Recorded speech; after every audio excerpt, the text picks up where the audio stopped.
ଯେତେବେଳେ ସରକାର ନିର୍ଦ୍ଦେଶ ଦଉଛି ଯେ ସାଧାରଣତଃ ମତ୍ସ୍ୟଜୀବୀ ମାନଙ୍କୁ ମଧ୍ୟ ମାନେ ଜାଲକୁ ଯିବା ପାଇଁ ମନା କଲା ପରେ ଯେତେବେଳେ ସମୁଦ୍ର ଏଇଠି ପୁରା ପାଣିପାଗ ଅସନ୍ତୁଷ୍ଟ ହେଲା ପରେ ଉଗ୍ର ରୂପରେ ସମୁଦ୍ର ଲହଡ଼ି ବାଜିଲା ପରେ ଲୋକ ଅମାନ୍ୟ ହେଉଛନ୍ତି।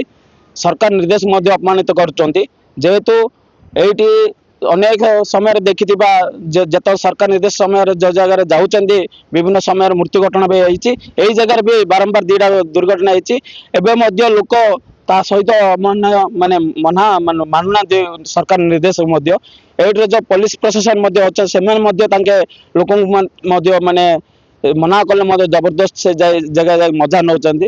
ମୁଁ ଅନୁରୋଧ କରିବି ଯେଉଁମାନେ ପର୍ଯ୍ୟଟକ ମାନେ ଆସୁଛନ୍ତି ଭାଇ ଆପଣମାନଙ୍କ ପରିବାର ଅଛନ୍ତି କିନ୍ତୁ ଅନେକ ମାନେ ନିର୍ଭର କରନ୍ତି ଆପଣମାନଙ୍କ ଉପରେ। ଏଇ ଜାଗାକୁ ଆସିକି ରିସ୍କ ନେଇକି ଏ ବାବଦରେ ନିଷ୍ପତ୍ତି ନିଅନ୍ତୁ ନାହିଁ।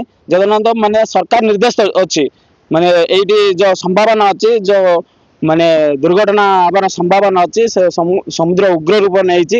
ସାଧାରଣତଃ ମତ୍ସ୍ୟଜୀବୀ ଡରୁଛନ୍ତି। ଆପଣମାନେ ଏଠିକି ଆସନ୍ତୁ ନାହିଁ। ଅନୁରୋଧ କରିବି ଯେତେବେଳେ ମାନେ ସେଲ୍ଫି ଫଟୋ ସୁଟ୍ କରିବା ପାଇଁ ଆସୁଛନ୍ତି ସରକାର ନିର୍ଦ୍ଦେଶ ପରେ ଆସନ୍ତୁ। ଆପଣ ସରକାର ନିର୍ଦ୍ଦେଶ ମାନିକି ରୁହନ୍ତୁ ଘରେ।